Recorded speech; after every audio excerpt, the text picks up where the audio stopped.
अनंतकोटी ब्रह्मांड नायक राजाधिराज योगिराज सद्गुरु श्री स्वामी समर्थ। नमस्कार स्वामी, साष्टांग नमस्कार, नमस्कार नाना सदैव नमस्कार, नमस्कार नानी सहर्ष नमस्कार, नमस्कार स्वामी सहस्त्र नमस्कार।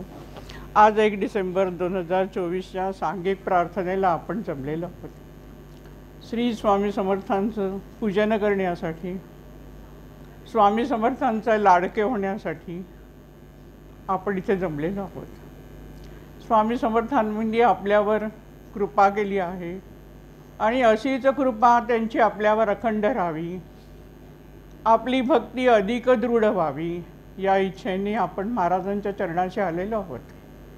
साक्षात परब्रह्माचं आपण पूजन करणार आहोत। आपण भक्तिमार्गावर चालत आहोत। काही जण आधीपासून स्वामी भक्त होते, तर काही जणांना नानांनी स्वामींचं महान रूप दाखवलं आणि हात धरून, नानांचा हात धरून आपण पुढे या भक्तिमार्गावर चालत आहोत। आम्हाला आपल्याला सगळ्यांना वाटतं की आपण खूप भक्ती करतो, परंतु जेव्हा खोलात विचार करतो आणि संतांची भक्ती बघतो तेव्हा जाणवतो की या भक्तिमार्गावर आपली पण खूपच पाठीमागे आहोत। आपली भक्ती कशी असते, गमतीची असते। छोटंसं उदाहरण घ्यायचं झालं तर बघूया। आता पूजा करायची आहे, सत्यनारायणाची पूजा आहे, तर काही जण म्हणणार की जाऊ द्या, ज्या सुपाऱ्या दुकानदार देणार आपण म्हणणार ज्या सुपाऱ्या खात नाही त्या सुपाऱ्या घ्या, देवाला त्या सुपाऱ्या गुरुजींनाच पंचा द्यायचा आहे ना, मग कसं आपण घ्या। अशी आमची भक्ती। आम्हाला असं नाही वाटत की या सुपाऱ्या आपण देवाला अर्पण करतोय। भटजी पूजा सांगतायत त्यांना चांगली वस्तू द्यायची, चांगले वस्त्र द्यायचे, हा भाव आमच्या मनात येत नाही। तो यायला पाहिजे भक्तिमार्गामध्ये। जे जे अर्पण करायचं आहे भगवंताला ते चांगलंच असलं पाहिजे। देवाच्या पेटीमध्ये जुन्या नोटा टाकायच्या, जुने कॉईन्स टाकायचे। तेव्हा नाना नेहमी सांगायचं, जी तुमची नोट चांगली आहे तीच तुम्ही भगवंताला अर्पण करा। तुम्ही जे अर्पण करणार तेच तुम्हाला त्याच्या अनंत पटीने तुम्हाला मिळणार आहे। आपण चालतोय भक्तिमार्गावर, पण अशा छोट्या छोट्या गोष्टींमध्ये आपल्याकडून चूक होत राहते। पुढे आपण भगवंताकडे मागतोय, मागणी करण्यासाठीच आहोत। आपण सर्वसामान्य आहोत, आपल्या अपेक्षा आहेत, आपलं जीवन सुखी व्हावं, आनंदी व्हावं, संपन्न व्हावं या अपेक्षेनंच आपण भगवंताची पूजा करतोय। हे मागणं चुकीचं नाही आहे, पण काही वेळेला आपण नको असलेल्या गोष्टींची मागणी करत राहतो। भगवंताला समजतंय आपल्याला काय द्यायचं आहे, आपल्याला काय उपयुक्त आहे, काय दिल्यानेच खरी आपल्या अध्यात्मामध्ये प्रगती होणार आहे हे भगवंत श्री स्वामी समर्थ सर्व जाणतायत। 90% आपला प्रश्न सुटलेला असतो आणि 10%च राहिलेला असतो, तरी आम्ही फक्त तो 10%च प्रश्न डोक्यामध्ये घेऊन भगवंताला प्रार्थना करतो की स्वामी माझा हा प्रश्न सोडवा, स्वामी हा माझा प्रश्न सोडवा। इथे आपण कमी पडतो। महाराजांनी 90% तुमचं आयुष्य सुखी केलं आहे, त्याची आठवण ठेवून भगवंताची पूजा करायची, म्हणजे खऱ्या अर्थाने आपण आनंदी होऊ शकतो।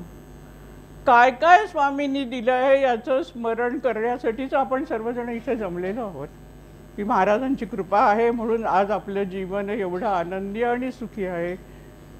हे जाणूनच श्री स्वामी समर्थांची आपण उपासना करायची। आता स्वामीच्या चरित्रात बघायला गेलं तर गणेश मुळेकरांची जी कथा आहे, नोकरी नव्हती, सोलापूरला राहत होते, नोकरी लागतच नव्हती, नोकरी लागतच नाही आहे। भावानी कुठेतरी कलेक्टर ऑफिसमध्ये बसल्याने नोकरी लागली, पण यांचं अक्षर खराब म्हणून त्यांना नोकरीवरनं काढलं गेलं। मग त्यांना कोणीतरी सांगितलं की तू स्वामी समर्थांकडे जा, आणि गणेश मुळेकर स्वामी समर्थांकडे आले। सेवकांना सांगितलं की माझा प्रश्न महाराजांना सांगा, स्वतः सांगायला नाही गेले। केवढा आदर आहे इथे। इथे आम्ही डायरेक्ट बोलतो, काही जण तर स्वामी मला सांगतात की आम्ही स्वामींशी भांडले की स्वामी माझा हा प्रश्न का सोडवत नाही। असे नका वागू, हे बरोबर नाही। तुम्ही भांडताय काय, महाराजांना सगळं माहिती आहे। महाराज तुमच्यावर एवढं प्रेम करतात, दयेचा सागर आहे, त्याच्याशी प्रेमाचंच नातं ठेवायचं, भांडायचं नाही। भांडायचा का हक्क आहे आपल्याकडे, आपण कोण आहोत। गणेश मुळेकरांनी सेवकांना सांगितलं, सेवकांनी प्रश्न महाराजांच्या कानावर घातला की गणेश मुळेकरांना नोकरी नाही म्हणून गणेश मुळेकर आले। महाराज म्हणाली नोकरी लागली। पुढे गणेशपुरांनी किती काय वगैरे काही जास्त प्रश्न झाले नाहीत. 4 दिवस सेवा करून गणेश मुळेकर तिथून निघाले. निघताना त्यांच्या खिशामध्ये फक्त 8 आणे होते. त्या काळातली गोष्ट आहे. त्यांनी विचार केला की 4 आण्याचा नारळ आणला. स्वामींच्या चरणाचे नारळ ठेवून लोक स्वामींचा निरोप घेऊन निघत असत मठातून. 4 आणे जर खर्च केले तर आपल्याकडे फक्त 4च आणे राहतील आणि आपल्याला सोलापूरपर्यंत प्रवास करायचा आहे. आणि म्हणून काय करूया, आपण फक्त 4 खारका स्वामींच्या चरणाशी ठेवूया असं म्हणून गणेश मुळेकरांनी 4 खारका स्वामींच्या चरणाशी ठेवल्या. महाराज म्हणाले, नारळ नाही ठेवलास? मग गणेश मुळेकरांनी हा नाही विचार केला की मी नारळ नाही ठेवला, आता 4 आणे खर्च केले तर माझं पुढे कसं होईल. गणेश मुळेकर गेले, 4 आण्याचा नारळ घेऊन आले आणि प्रवासाला निघाले. खिशात फक्त 4 आणे आहेत. थोडं अंतर चालून गेले आणि त्यांना 8 आण्याचं कॉईन मिळालं. महाराज कृपा अशी करतात. आता इथे गणेश मुळेकरांनी जी श्रद्धा दाखवली ही भक्तिमार्गात महत्त्वाची गोष्ट आहे. हा विचार नाही केला की मी महाराज काय मागतायत, माझ्याकडे काही नाही, आता महाराजांना मी कुठून देऊ, काही नको, मी तसाच जातो. नाही, महाराजांनी मागितले, लागले, 4 आणे खर्च केले. पुढे मनात भीती नाही की माझा प्रवास कसा होईल. भक्तीत हे महत्त्वाचं आहे. विश्वास, गुरुवर पूर्ण विश्वास. पुराणिक बुवांची कथा तुम्हाला सर्वांना माहिती आहे. 6 महिने पुराणिक बुवा पुराण करायला उभे राहिल्यावर स्वामी ते पुराण बंद पाडायचे. 6 महिने असं चालवलं. आज 1 नाही, 2 नाही, 3 नाही, 4 नाही, 6 महिने. पण रोज संध्याकाळी परत पुराणिक बुवा त्याचा अभ्यास करून नव्या दमाने पुराण सांगायला उभे राहायचे. 6 महिने पूर्ण झाले आणि त्याच्यानंतर त्यांचं पुराण महाराजांनी ऐकले. आता हे 6 महिन्याचा जो विलंब आहे, हा जो पुराणिक बुवांनी सहन केलाय की रोज अपमान होतोय. महाराजांच्या मठात आहे, दरबार भरला आहे आणि हे पुराण सांगायला उभे राहिल्यावर 5 मिनिटांनी महाराज म्हणायचे, तू काय बरोबर सांगत नाहीस, जाऊन बस, बंद कर तुझं पुराण. हा जो अपमान सहन करू शकले पुराणिक बुवा, ही महत्त्वाची गोष्ट भक्तिमार्गात आपल्याला जाणायची आहे. आम्हाला साधं इकडचं तिकडे सांगितलं जर कोणी की तुम्ही आज जरा मागे जाऊन बसा, हो पुढे दुसरी लोकं आली आहेत, तरी आम्हाला अशा अध्यात्म ठिकाणी गेल्यानंतर जर कोणी उठवलं, जर आम्हाला लागलीच आमचा अहंकार दुखावल्याला जातो. भक्तिमार्गात ही आहे, भक्तीची वाटचाल ही आहे. बसप्पाची गोष्ट तशीच आहे. महाराज जात आहेत जंगलातनं आणि वाटेत एवढे सर्प येत आहेत, तरी बसप्पा घाबरला नाही, महाराजांच्या मागे चालत राहिला. त्याला एवढा विश्वास होता की हे सर्प महाराजांना जर काही करत नाही तर हे सर्प मला पण त्रास देणार नाहीत. हा विश्वास बसप्पाच्या ठिकाणी होता. एवढा विश्वास त्याचा महाराजांवर होता. अशी देवावर आपल्याला पूर्ण नितांत श्रद्धा ठेवायची आहे. पण आमची भक्ती वेगळ्या पद्धतीची असते. जसे आता रामेश्वरचे पुजारी, स्वामींच्या चरित्रात कथा आहे, देवाची रोज पूजा करतायत. लाखो कोट्यावधी लोक त्या रामेश्वराच्या मंदिरात येऊन पूजा करतायत. त्या पूजेसाठी पूजेचं भाग्य या पुजाऱ्यांना रोज मिळतं आहे. तरी त्यांना असं वाटत नाही की आपल्याला देव हवा तेवढा पैसा नक्की देणार आहे. आणि म्हणून स्नानाला सरोवरात येणाऱ्या लोकांकडून हे पुजारी पैसे गोळा करतायत. अशी परिस्थिती. भक्ती आमची अशी चुकते. या पुजाऱ्यांना कळतच नाही की अरे लोक येत आहेत काहीतरी लाभ होणार आहे म्हणून, आणि त्या दैवतेची आपल्याला पूजा करायचं भाग्य मिळालं आहे. ते असून सुद्धा आपण वेड्यासारखं वेगळ्या मार्गाने आपल्याला धनप्राप्त होईल असा विचार करतो. आम्ही कधीतरी आयुष्यामध्ये असेच वागत असतो, आम्हाला कळत नाही. त्रिविक्रम सरोवराच्या ठिकाणी पण तसंच आहे. पुजाऱ्यांनी स्वामींना, इथे पण रामेश्वराच्या पुजाऱ्यांनी पण स्वामींनाच अडवलं होतं. मग स्वामींनी चमत्कार घडवला, सगळ्यांना त्या कथा माहिती आहे. त्रिविक्रम सरोवरात पण तसंच घडलं. पूजा करणाऱ्या पुजाऱ्यांना आपल्याला परमेश्वर सर्व देऊ शकतो हीच भावना नसते. अशीच भावना आमची कधीतरी भक्तीमध्ये असते. आणि म्हणून भक्ती वाढवत न्यायची, अधिक अधिक दृढ करायची, जाणून घ्यायची. आता 2-4 छोट्याशा कथा बघूया. आता शिष्य, गुरु शिष्य कसे असू शकतात, वेगवेगळ्या प्रकारचे शिष्य. एक शिष्य बसला होता. गुरुजी म्हणाले, अरे जरा जाऊन किराणा माल घेऊन ये. त्यावेळेला ऑनलाईनची पद्धत नव्हती, तेव्हाची गोष्ट आहे. तो म्हणाला, महाराज मी कशाला जाऊ, तुम्ही एवढे समर्थ आहात, सर्व सामान तुमच्याकडे सर्व अगदी आहे, सहज सामान येईल. तर थोड्या वेळी सामान आल्यावर गुरुजी त्या शिष्याला म्हणाले की अरे आता जाऊन स्वयंपाक कर, सर्वांचं एकत्र जेवण होतं, मठ होता असं. तो म्हणाला महाराज मी तुमच्या समोर बसलोय, तुमचं दर्शन घेतोय, मी ध्यान लावतोय, हे सगळं सोडून तुम्ही मला तिकडे कुठे पाठवताय. अशीच कथा रामकृष्ण परमहंसांच्या चरित्रात आहे. रामकृष्ण परमहंसांचा जो मठ आहे त्याचे सगळे संन्यासी होते. रामकृष्णांच्या पत्नी शारदा देवी त्या सगळ्या शिष्या भक्तगणांचा स्वयंपाक करायचा. खरं तर त्या पण रामकृष्णांच्या पत्नी होत्या, त्या तेवढ्याच तेवढीच्या आध्यात्मिक प्रगती झालेली व्यक्ती होती, दैवी शक्ती होती, पण त्या स्वयंपाक करायच्या सगळ्या शिष्यांचा. एक दिवस रामकृष्ण परमहंस कालीमातेच्या मंदिरातून आपल्या घराकडे जात होते. त्यावेळेला वाटेत त्यांनी बघितलं की एक शिष्य झाडाखाली ध्यान लावून बसलेला आहे.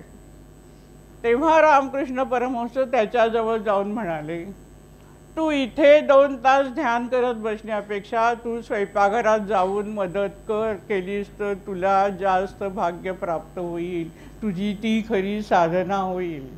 ह्याच्यातनं हे जाणायचं की आपण काय करावं. आता हा शिष्य गेला नाही. थोड्या वेळी दुसऱ्याने स्वयंपाक केला, सगळं झालं. भोजनाला बसताना मात्र हा शिष्य लागलीच जाऊन बसला, प्रसाद आणि भराभरा भोजनच स्वीकारलं. आता चौथ्या शिष्याची गंमत.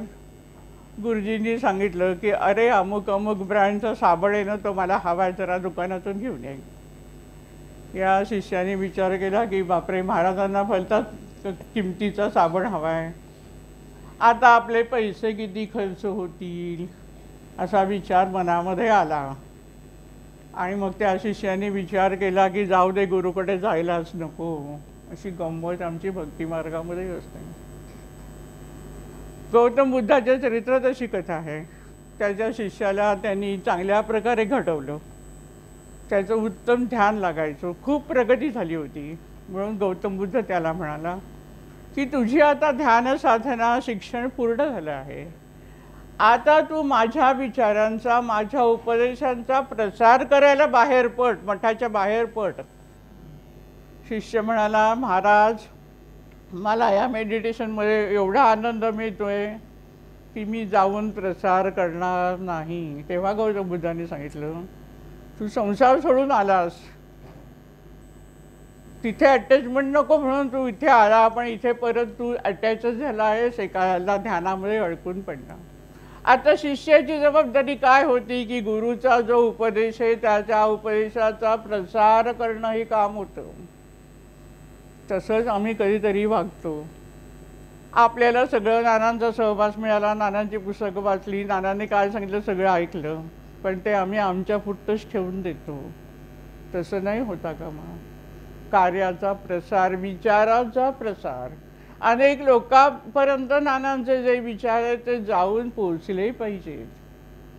हा ही भक्ताची जबाबदारी आणि हा ही भक्ती मार्गावरची प्रगती लक्षात ठेवा. मला काय मिळाले सांगत बसू नका तुम्ही. मी असं नाही म्हणते की तुमचा अनुभव लोकांना सांगा की मी जाते स्वामी समर्थ परिवार, मी स्वामींचं करते पण मला हे मिळालं, मला असं सांगू नका. पण नानांच्या विचाराचा प्रसार करायचं काम करा. त्याच्यामुळे तुमच्या स्वतःची आध्यात्मिक प्रगती त्या मार्गातून जास्त म्हणते. अशा दुसरी एकनाथांच्या चरित्रातली कथा आहे, कधीतरी सांगितली असेल तुम्हाला. सगळ्यांना वाटतं असं मंत्रदीक्षा घ्यावी. आता एक मोठं फॅड आहे जगामध्ये की मंत्रदीक्षा घ्यायची. आता बरोबर चूक काय म्हणण्याचा अधिकार माझा नाही, पण नाना सांगायचं आहे की स्वामींच्या ह्याच्यामध्ये उपासनेमध्ये मंत्रदीक्षा नाही. स्वामींनी कुणालाही मंत्रदीक्षा दिली नाही. श्री स्वामी समर्थ हा एक जप म्हणजेच महान मंत्र आहे असं नाना नेहमी सांगायचं. पण काही काही गुरूंच्या ह्याच्यामध्ये मंत्रदीक्षा दिली जाते. आता मंत्रदीक्षा कोणी घ्यायची हे महत्त्वाचं आहे. मंत्रदीक्षा योग्य आहे, ज्या ज्या गुरूच्या ह्याच्यात परंपरेमध्ये मंत्रदीक्षा आहे ते योग्य आहे, पण गुरु पात्रता काय असली पाहिजे हे महत्त्वाचं आहे. आणि गुरुंनी त्याप्रमाणे बघून मंत्रदीक्षा दिली पाहिजे. नाहीतर एक काहीतरी कार्यक्रम असतो काही ठिकाणी, गुरुपौर्णिमा आहे आज गुरु सगळ्यांना मंत्रदीक्षा देणार आहे, तसं नाही चालणार आहे. गुरुंनी शिष्य ओळखून त्यानुसार मंत्रदीक्षा दिली पाहिजे. एकनाथांच्या चरित्रात कथा आहे. काही जणांना ते मंत्र दीक्षा द्यायचे, जसा साधक आहे त्याप्रमाणे ते दे. एक तरुण मुलगा होता, त्यांनी हट्ट धरला एकनाथांकडे की मला तुम्ही मंत्रदीक्षा द्या. एकनाथांना माहिती होतं की याला काय मंत्रदीक्षा देऊन उपयोग नाही आहे, पण हा ऐकायलाच तयार नाही. परत परत एकनाथांकडे यायचा. एक दिवस म्हणाला, थोडासा चिडला, हो तुम्ही सगळ्यांना देता, तुम्ही मलाच देत नाही वगैरे. मग एकनाथ म्हणाले, ठीक आहे, तू अमुक दिवशी दीक्षा घ्यायला ये. एकनाथांनी घरातल्या सगळ्या लोकांना सांगून ठेवलं की असा असा मुलगा मंत्रदीक्षा घ्यायला येईल. त्यावेळेला मी तिकडनं तुम्हाला कोणाकोणाची नावं घेऊन हाक मारेन आणि सांगेन की लोटा आहे, त्याच्यामध्ये पाणी हवं आहे, पाणी हवं आहे असं म्हणेन, पण तुम्ही कोणीही पुढे यायचं नाही. त्याप्रमाणे हा मुलगा आला. मंत्रदीक्षेची सगळी तयारी करून ठेवलेली आहे. आणि मग हा मुलगा आला आणि तिकडे खुर्चीवर बसला. एकनाथ काम करतायत, मांडामांडी करतायत. ही अशी गंमत असते. कधीतरी आम्ही बघत राहतो, सगळं होत आहे, चला फक्त मग जायचं, दर्शन घ्यायचं, प्रसाद घ्यायचा की आम्ही भक्ती मोठे पुण्यवान झालं असं आम्हाला वाटतं. हे याच्या या कथेतनं हे पण जाणायचं. थोड्या वेळाने एकनाथांनी घरातल्या मुलांना हाक मारायला सुरुवात केली. आता इथे पाणी हवं आहे, लोटा भरून आणायचा आहे, पाण्याने लोटा भरून आणायचा आहे. त्यांनी सांगितल्याप्रमाणे कोणी घरातून आत तिकडे येत नाही आहे. मग हा पण मुलगा स्वस्थ बसलेला आहे की आता आपल्याला मंत्रदीक्षा घ्यायची आहे. पाणी आणायचं आहे लोट्याने, तर स्वतः उठावं आणि पाणी घेऊन यावं हे त्याला उमजलं पण नाही. अशी काही साधकांची, काही भक्तांची अशी अवस्था असते की हे समजून घ्यायचं आहे की स्वतः उठून ते काम करायचं आहे. वाट नाही बघायची की कोणी दुसरा करेल काम. पण त्यावेळेला एक नाथ त्या मुलाला म्हणाले की अरे मी केव्हाचा सांगतोय की पाणी आणायचं आहे, पण तुला साधत ते सुद्धा समजलं नाही, तर तू माझ्या उपदेशाचा प्रसार काय करणार, तू गरीब देवभक्ती काय करणार, तुला मी मंत्रदीक्षा देऊ शकत नाही. भक्ती मार्गात या गोष्टी महत्त्वाच्या आहे की जे जे ईश्वरी कार्य आहे, जे जे आहे तिथे तिथे आपल्याला जे काय करता येईल ते आपल्याला समजलं पाहिजे की आपण काय करायचं आहे आणि त्याप्रमाणे आपल्याकडून कृती होत राहिली पाहिजे. आता ही आपली भक्ती झाली सर्वसामान्यांची आणि संतांच्या भक्तीकडे आपण वळूया. त्यांचाच आदर्श आपल्याला आयुष्यामध्ये ठेवायचा आहे. रामदास स्वामी काय म्हणतात, जळत हृदय माझे जन्म कोट्यान कोटी, मजवर करुणेचा राघवा पूर लोटी, तन मन निववी रे राम कारुण्य सिंधू, षडरिपू कुळ माझे तोडी त्यांचा संबंधू. आता रामदास स्वामींनी काय पाप केलंय का? हा जो लिहिलाय श्लोक तर आपल्याला उद्देशून लिहिलाय. आपण सर्व परिस्थिती अशी आहे. काय झालंय, जन्मोजन्मी कोट्यावधी जन्मांमध्ये सगळं काही माझ्या हातून चुकीच्या गोष्टी घडल्या आहेत. षडरिपूंच्या जाळ्यात मी अडकलो आणि त्यामुळे माझ्याकडून अनेक चुकीच्या गोष्टी घडल्या आणि त्यामुळे जळत हृदय माझे जन्म कोट्यान कोटी, मला आयुष्यभर त्रासच होतो आहे. आणि तू कसा आहेस श्रीरामा, तू कसा आहेस, तू कारण्य सिंधू आहेस. आणि म्हणून काय नुसतं पाणी नव्हतं, पूर लोटीस. कारुण्य सिंधूचा पूर. कल्पना करा काय म्हणायचं आहे की एवढी स्वच्छता करायची गरज आहे, कर्मशुद्धी करून घ्यायची गरज आहे. भक्ती रामदासांनी देवाकडे हे मागितलंय. आता हे आपल्यासाठी आहे, लिहिलंय त्यांनी, ते स्वतः म्हणतायत जळत हृदय माझे. तर त्यांना सांगायचं की हे समाज सगळीकडे असं आहे. त्याचबरोबर त्यांनी जी विनम्रता दाखवली आहे ती महत्त्वाची आहे. आम्हाला थोडंसं काही मिळालं की आम्हाला लागलीच वाटतं मी म्हणजे कोण, अशी परिस्थिती आहे. जळत हृदय माझे जन्म कोट्यान कोटी, प्रत्येक शब्दाचा अर्थ बघा. म्हणजे जन्मजन्मांतरीचं आपलं जे कर्म आहे ते कर्म आपण आपल्याबरोबर घेऊन येतो, ही गोष्ट आयुष्यात लक्षात ठेवा. आणि म्हणून महाराजांकडे येऊन कर्मशुद्धी होणार आहे म्हणून भक्ती आहे. पण त्याचबरोबर तुम्हाला पुण्य साठवायचं आहे, ह्या गोष्टीचं स्मरण ठेवायला पाहिजे. या जन्मात तुम्ही काय करता आहात त्यानुसार तुम्हाला पुढच्या नाही, तुम्हाला याच जन्मात त्या गोष्टीचा लाभ, फायदा आणि तोटा दोन्ही होऊ शकतो. लक्षात ठेवा तुम्ही काय वागताय. आणि सत्यपरिस्थिती तुम्हाला मी सांगते, माझ्या आयुष्यात मी पाहिलेली एक घटना आहे, ती सत्य घटना सांगते.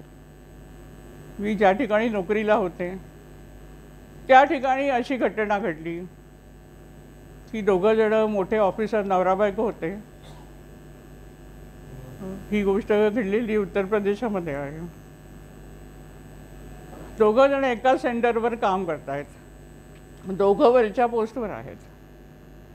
पण नवरा जो आहे तो अतिशय तापट, दोघंही प्रचंड हुशार आहेत.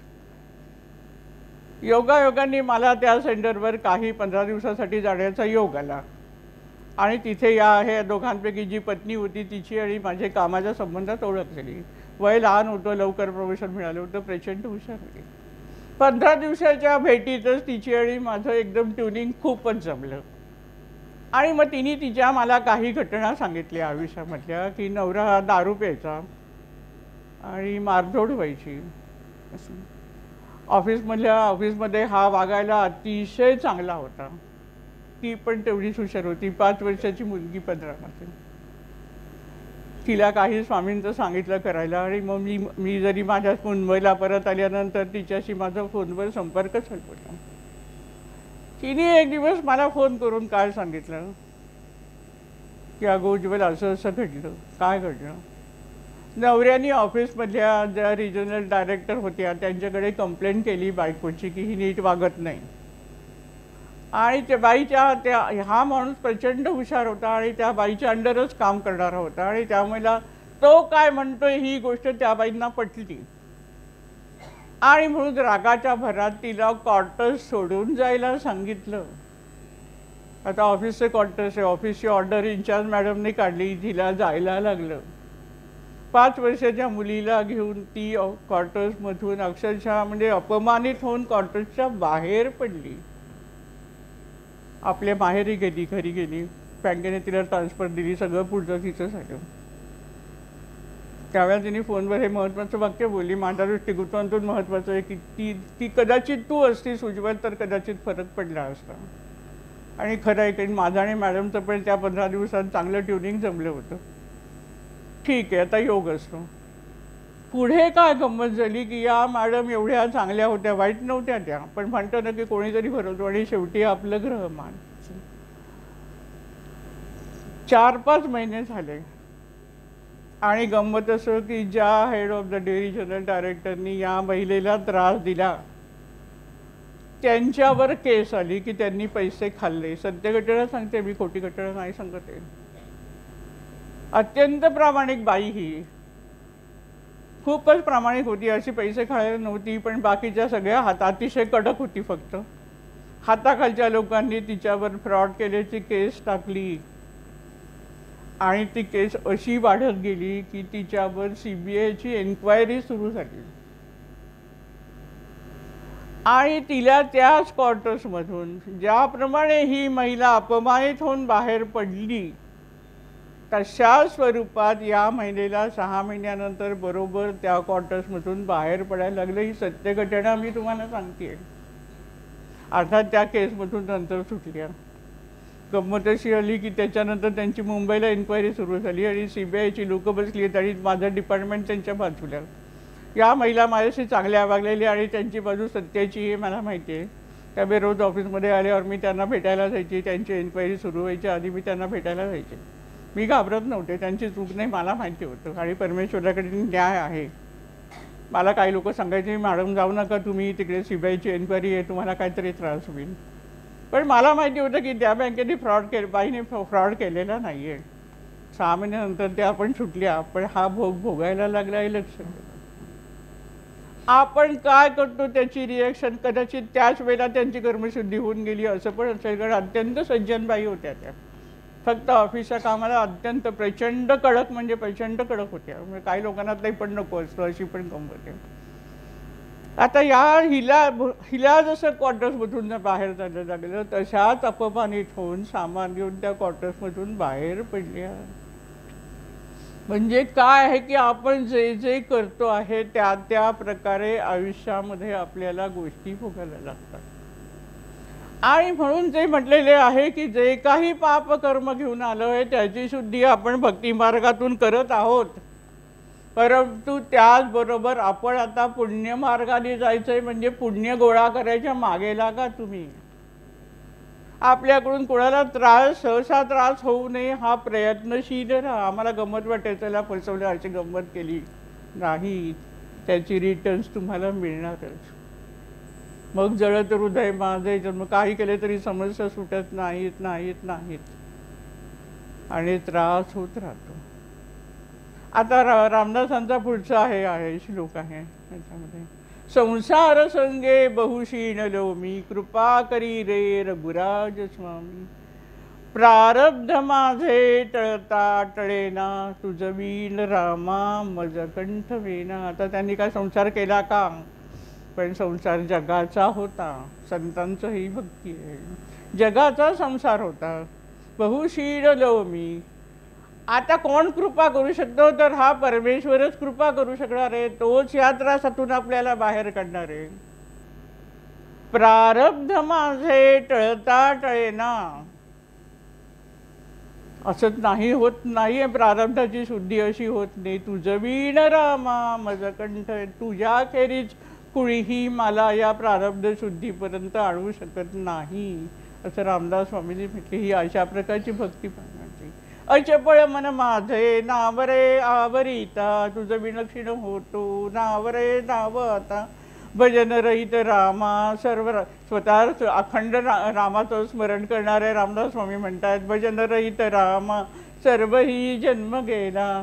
स्वजन जनधनाचा व्यर्थ म्या स्वार्थ केला. मी माझ्या जवळच्या लोकांचा आणि माझ्या आजूबाजूच्या असलेल्या धनाचा अपव्यय केला आहे. म्हणजे मी नको तेवढा लोभ बटून स्वतःकडे पैसे घेण्याचा प्रयत्न केला आहे. आता बघ, ते प्रॉपर्टीवरून भांडणं चाललेली असतात. मी नेहमी सांगते, जे नानाने सांगितलं आहे, जे रामदास स्वामींनी सांगितले आहे, नको रे मना द्रव्यतई पुढीलांचे, अति स्वार्थ बुद्धीने रे दुःख साचे. गळे बोगणे सर्व ही कर्म खोटे, न होता मना सारिखे दुःख मोठे. पण माणसांचं मन प्रॉपर्टीतून बाहेर पडत नाही. मी आईवडिलांना सांभाळलं म्हणजे माझ्या भावांनी सांभाळलं नाही, भावाला पैसे मिळता कामा नाही, मलाच पैसे मिळाले पाहिजेत, अशा प्रकारचे विचार भक्तांच्या मनात असतात. अशी गंमत आहे. आईवडिलांचं आहे ते आईवडिलांचं आहे, त्याच्यावर आपला हक्क नाही, आई माणसाने जाणायचे. नको रे मना द्रव्य ते पुढीलांचे, म्हणजे आपल्या आईवडिलांनी असेल, आणखीन कोण, त्यांनी कमवल्यावर आपला हक्क नाही आहे. आपली स्वतःचं जे आहे ते आपलं खरं, आणि त्याच्यामध्येच आपण भागवायला शिकलं पाहिजे माणसाने. आपलं जेवढं इन्कम आहे त्यानुसार आपलं मॅनेजमेंट केले तर आपण सुखी राहू शकतो. पण आपण नको तो हव्यास धरल्यावर एक कर्ज काढलं, दुसरं आहे. जगात माणसं आहेत, माझ्याकडे येतात म्हणून सांगते, एक कर्ज फिटत नाही म्हणून दुसरं, मग तिसरं, मग चौथं, आणि मग येतात महाराजांच्या चरणाची अशी गंमत. पण संतांनी जी शिकवण दिली, आता याच्यामध्ये रामदास स्वामींनी शिकवणच दिली आहे, संसार संगे बहुशीण लोमी. आपल्याविषयीच म्हणतात, कृपा करीराळी म्हणून भगवंताकडे यायचं आणि भगवंताच्या त्या शरण जाऊन आपली स्वतःची कर्मशुद्धी करून सदाचरणाने जाण्याचं ध्येय डोळ्यासमोर ठेवायचं आहे. भक्ती याच्यासाठी करायची की माझ्याकडून आता पापकर्म घडणार नाही, याच्यासाठी भक्ती करायची आपल्याला. अचपळ मन माझे नावरे, मन असं आहे की दाही दिशांना वाढत असतो. आता मन 10 दिशांना वाढतं, याच्यावरून गंमत सांगते. आता बोलता बोलता काही लोक म्हणतात, अहो पूर्वीच्या बायकांना किती कामं करायचा, किती काम असायचं, किती करायच्या त्या. आता काय सगळी साधनं आली तरी पण काही होत नाही. बरोबर आहे, नाही आले. काय झालं, साधनं आली आहेत पुष्कळ, पण त्याच्याबरोबर जग पण खूप विशाल झाले. वेगवेगळे प्रांत, स्त्रियांना वेगवेगळे प्रांत मोकळे झालेत की तिथे त्या जाऊन प्रगती करू शकतील. हे पण सत्य आहे. आणि त्यामुळे हे जे मन आहे 10 ठिकाणी धावत राहतं की हे करू का, ते करू का, ते करू का, ते करू, अशी सगळी गंमत आहे. अचपळ मन माझे नावरे आवरिता, तुझं विलक्षण होतो धावरे धाव आता. रामदास स्वामींची भक्ती ही अशा प्रकारे आपल्याला समजवत आहेत. नानांनी काय म्हणतंय, नानांनी स्वतःसाठी काही मागितलंय? एवढी प्रार्थना आपण म्हणतोय, या प्रार्थनेमध्ये नानांनी स्वतःसाठी काही मागितलंय का?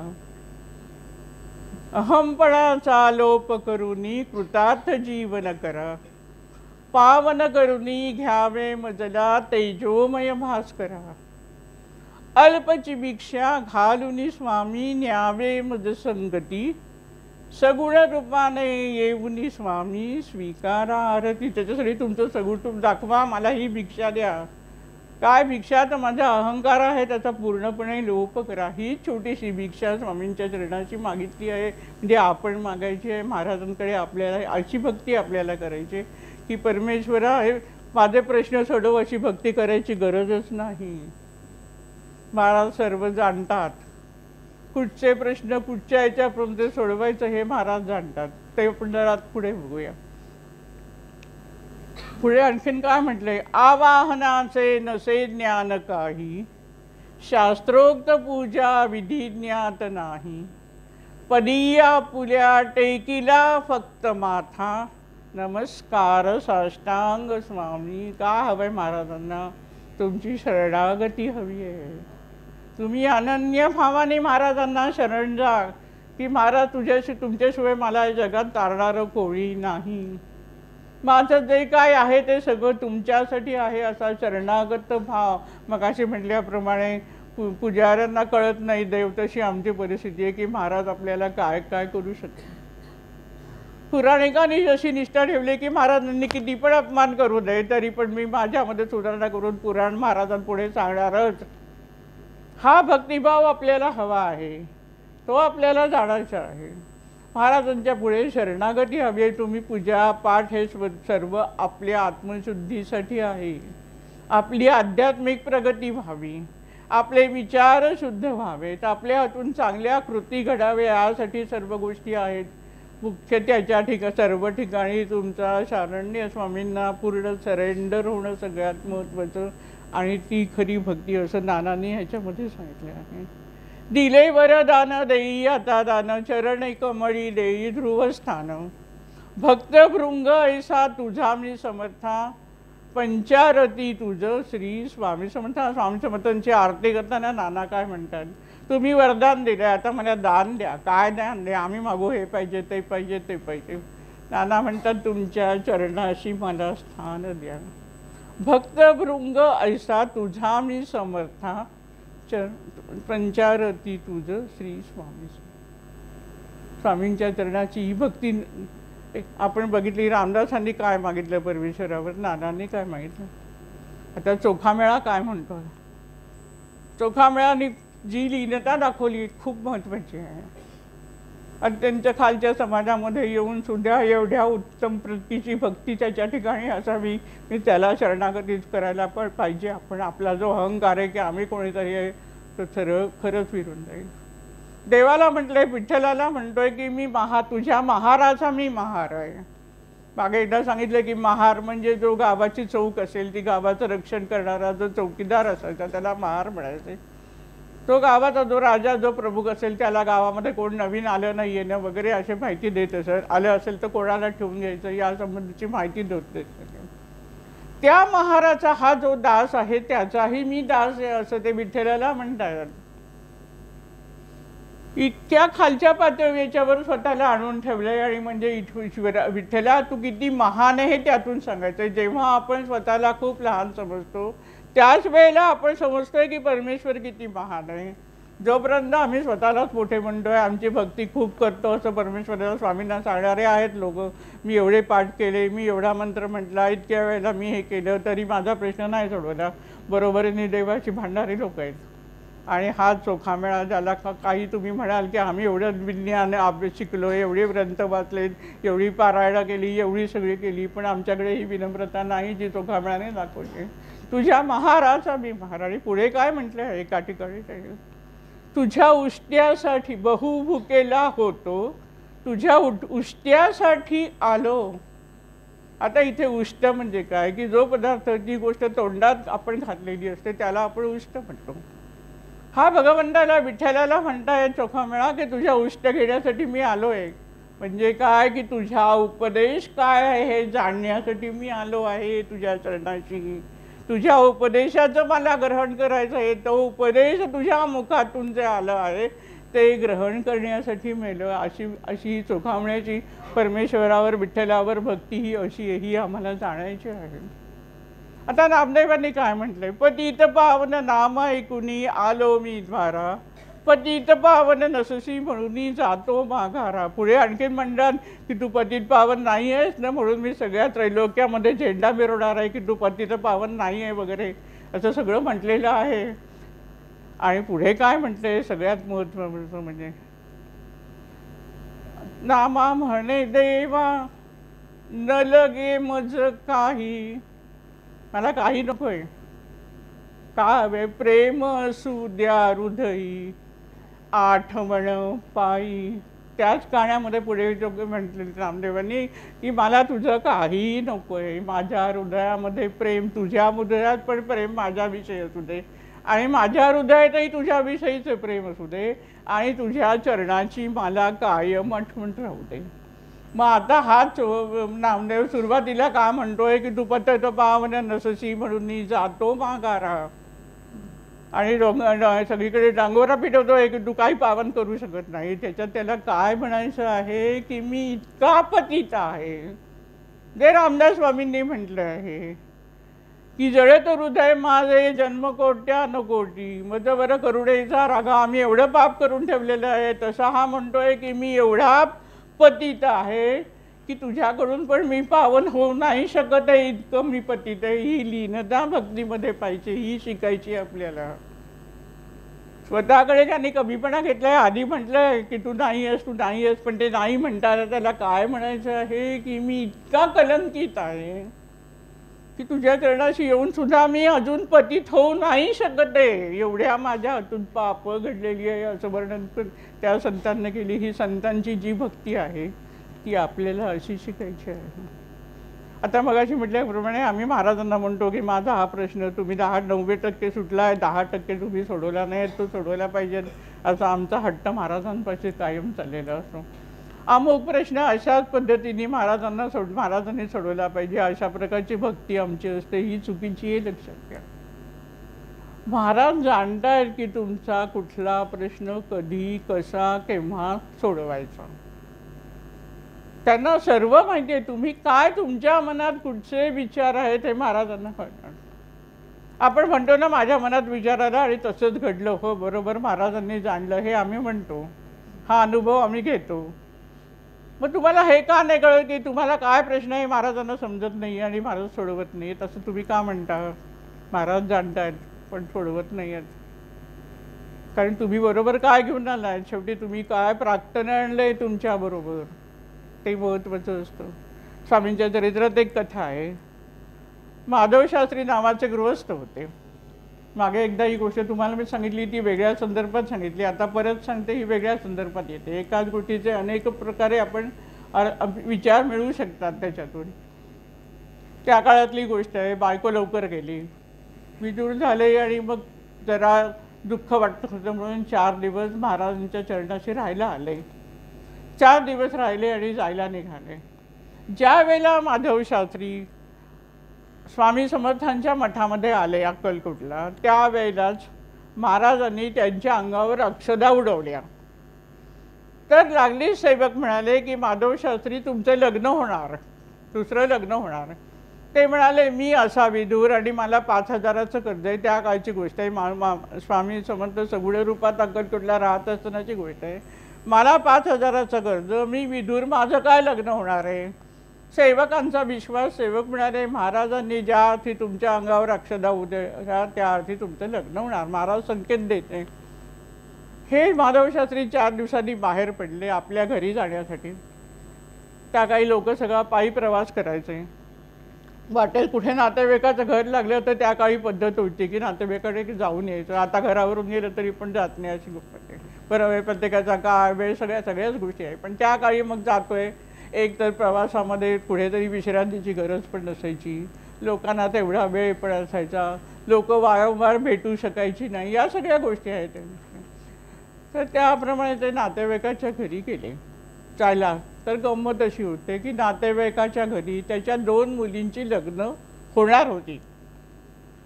आता मोठ्या मुलीच्या लग्नाचा मुहूर्त जवळ येऊन आला आहे, पण तो नवरा वाटे काढून बसला आहे, त्याला काहीतरी हवं होतं हुंड्याचं.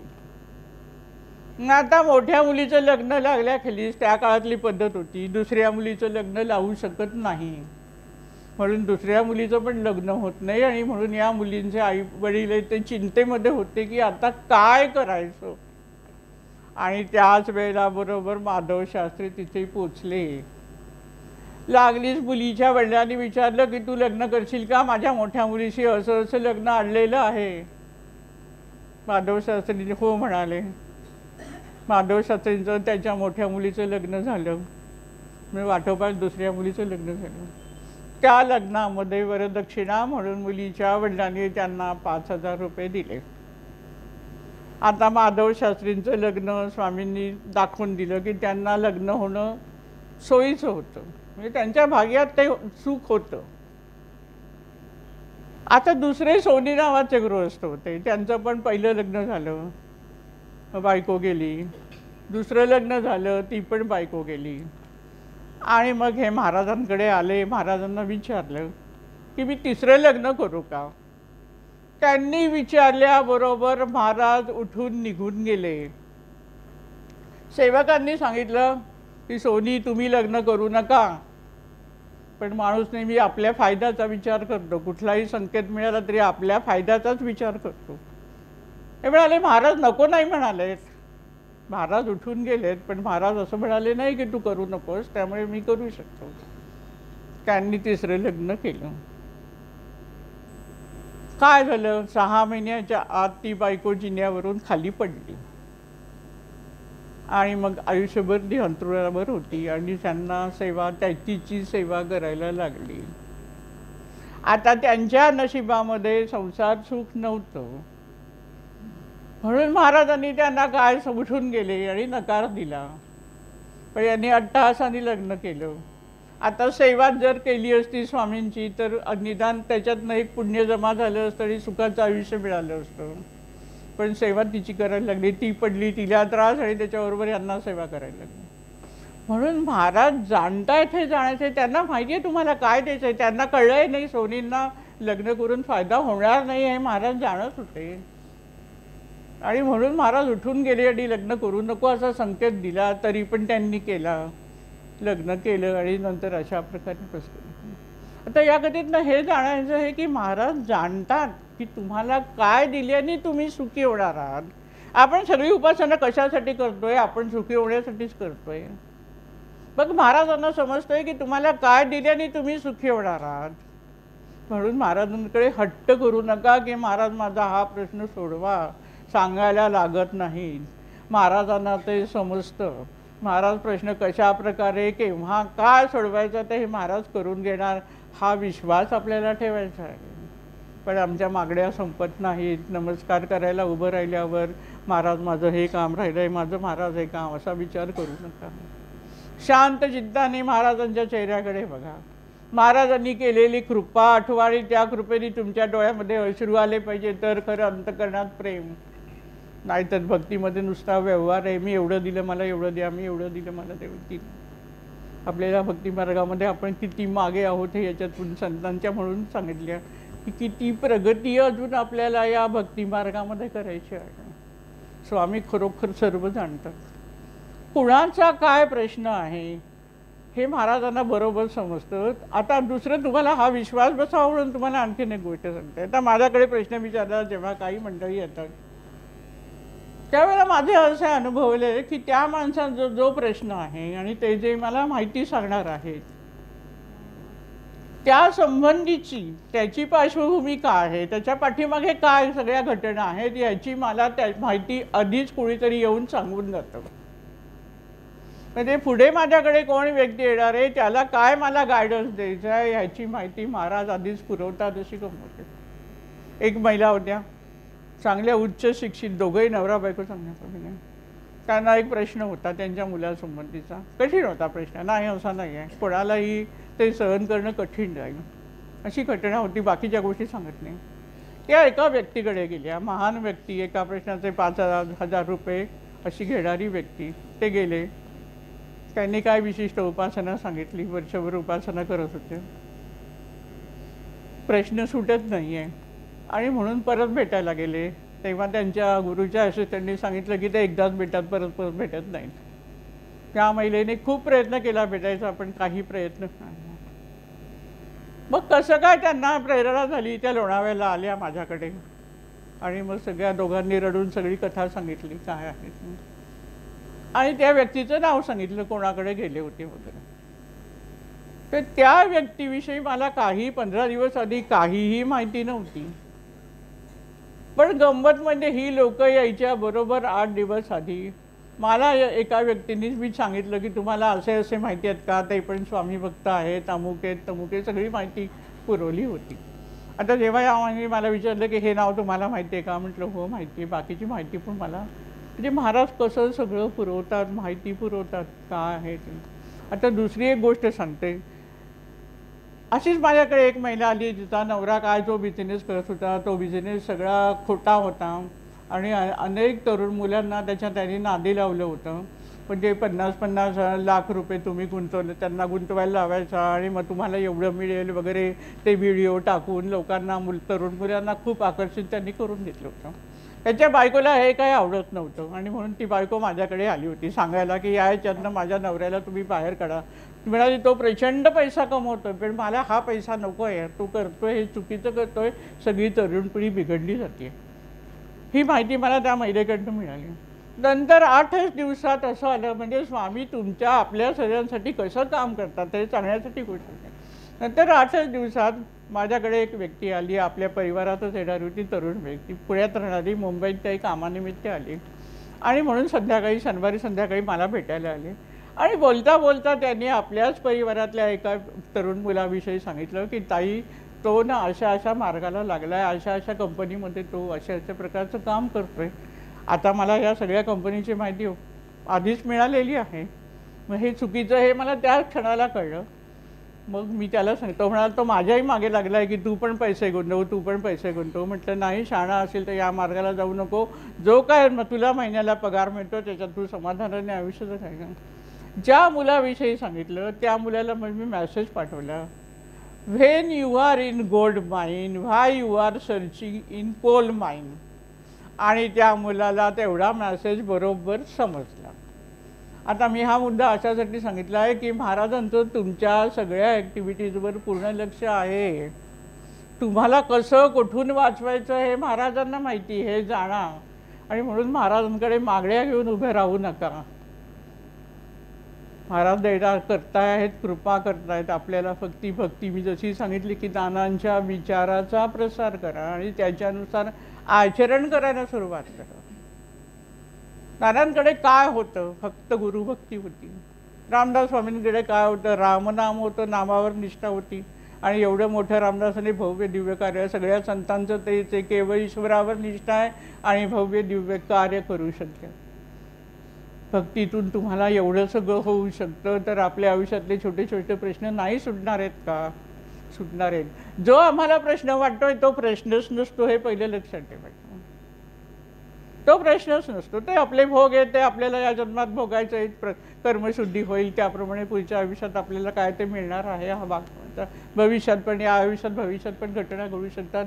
महाराज करून देणारे सर्वसामान्य आहेत, त्यांना आपण अनंत कोटी ब्रह्मांड नायक म्हणतोय. ते महाराज काही करू शकणार नाहीत का आपल्यासाठी? जसं मीराबाईंनी म्हटलं की अरे तू एवढा विश्वाचा भार घेतो तर तू माझा भार नाही का घेऊ शकणार? तसं आहे की महाराज समजत नाही आहे का महाराजांना? तसं आम्हाला वाटतं की महाराज प्रसाद खात नाहीत, अशी लोकांची गमत आहे. ठेवायचं आणि उचलायचं. आपल्या मठात सुरुवातीला असं व्हायचा, आमचे पुजारी ठेवायचं आणि उचलायचे. मग मी एकदा त्यांना सांगितलं, अहो महाराजांना खाण्यासाठी तुम्ही प्रसाद दाखवला आहेत ना, महाराज खाणार आहेत ते, जरा थांबा, महाराजांना वेळ द्या खायला. मग पटलं त्यांना सर्वांनी. पण आम्हाला असंच वाटतं महाराज काय खात नाही, ठेवलं आहे. आता महाराजांच्या प्रसादाला, लोकांच्या प्रसादाला शिरा करायचा आहे.